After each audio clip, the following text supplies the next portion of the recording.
This is a story about a world obsessed with stuff. It's a story about a system in crisis. We're trashing the planet, we're trashing each other, and we're not even having fun. The good thing is that when we start to understand the system, we start to see lots of places to step in and turn these problems into solutions.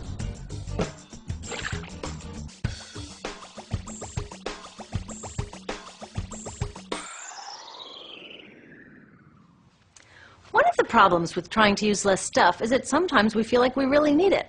What if you live in a city like, say, Cleveland, and you want a glass of water? Are you going to take your chances and get it from the city tap?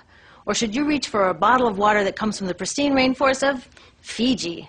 Well, Fiji brand water thought the answer to this question was obvious, so they built a whole ad campaign around it. It turned out to be one of the dumbest moves in advertising history. You see, the city of Cleveland didn't like being the butt of Fiji's jokes, so they did some tests, and guess what?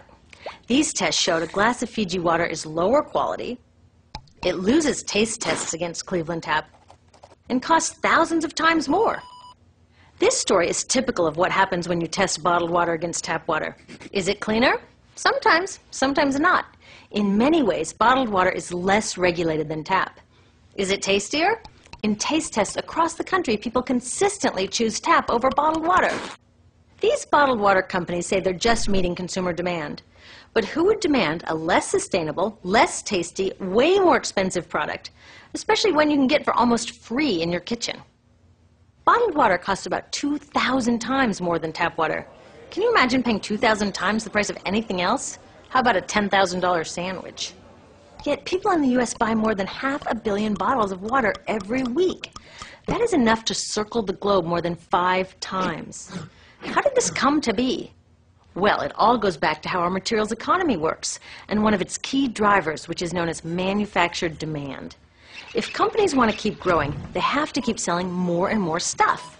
In the 1970s, giant soft drink companies got worried as they saw their growth projections starting to level off. There's only so much soda a person can drink. Plus, it wouldn't be long before people began realizing soda is not that healthy and turned back to, gasp, drinking tap water. Well, the companies found their next big idea in a silly designer product that most people laughed off as a passing yuppie fad. Water is free, people said back then. What will they sell us next? Air? So how do you get people to buy this fringe product? Simple. You manufacture demand. How do you do that? Well, imagine you're in charge of a bottled water company. Since people aren't lining up to trade their hard-earned money for your unnecessary product, you make them feel scared and insecure if they don't have it. And that's exactly what the bottled water industry did. One of their first marketing tactics was to scare people about tap water with ads like Fiji's Cleveland campaign. When we're done, one top water executive said, tap water will be relegated to showers and washing dishes. Next, you hide the reality of your product behind images of pure fantasy. Have you ever noticed how bottled water tries to seduce us with pictures of mountain streams and pristine nature? But guess where 1/3 of all bottled water in the U.S. actually comes from? The tap. Pepsi's Aquafina and Coke's Dasani are 2 of the many brands that are really filtered tap water. But the pristine nature lie goes much deeper. In a recent full-page ad, Nestle said, bottled water is the most environmentally responsible consumer product in the world. What? They are trashing the environment all along the product's life cycle. Exactly how is that environmentally responsible? The problems start here with extraction and production, where oil is used to make water bottles. Each year, making the plastic water bottles used in the U.S. takes enough oil and energy to fuel 1 million cars. All that energy spent to make the bottle, even more to ship it around the planet, and then we drink it in about 2 minutes?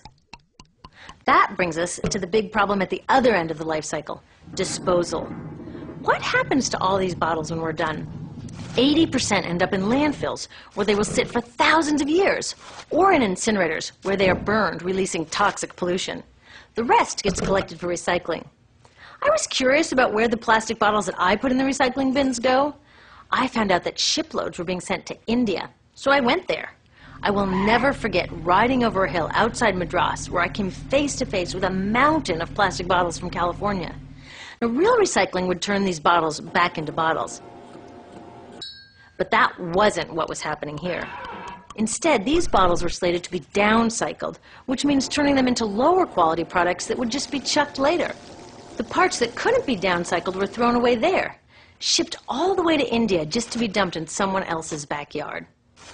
If bottled water companies want to use mountains on their labels, it would be more accurate to show one of these mountains of plastic waste. Scaring us, seducing us, and misleading us. These strategies are all core parts of manufacturing demand. Once they've manufactured all this demand, creating a new multi-billion-dollar market, they defend it by beating out the competition. But in this case, the competition is our basic human right to clean, safe drinking water. Pepsi's vice chairman publicly said, "The biggest enemy is tap water." They want us to think it's dirty and bottled water is the best alternative. In many places, public water is polluted, thanks to polluting industries like the plastic bottle industry. And these bottled water guys are all too happy to offer their expensive solutions, which keep us hooked on their products. It is time we took back the tap. That starts with making a personal commitment to not buy or drink bottled water unless the water in your community is truly unhealthy. Yes, it takes a bit of foresight to grab a reusable bottle on the way out, but I think we can handle it. Then take the next step. Join a campaign that's working for real solutions, like demanding investment in clean tap water for all. In the U.S., tap water is underfunded by $24 billion, partly because people believe drinking water only comes from a bottle. Around the world, 1 billion people don't have access to clean water right now. Yet cities all over are spending millions of dollars to deal with all the plastic bottles we throw out. What if that money was spent improving our water systems, or better yet, preventing pollution to begin with? There are many more things we can do to solve this problem. Lobby your city officials to bring back drinking fountains. Work to ban the purchase of bottled water by your school, your organization, or entire city. This is a huge opportunity for millions of people to wake up and protect our wallets, our health, and the planet. The good news is it's already started. Bottled water sales have begun to drop while business is booming for safe, refillable water bottles. Yay! Restaurants are proudly serving tap, and people are choosing to pocket the hundreds or thousands of dollars they would otherwise be wasting on bottled water. Carrying bottled water is on its way to being as cool as smoking while pregnant. We know better now. The bottled water industry is getting worried because the jig is up. We are not buying into their manufactured demand anymore.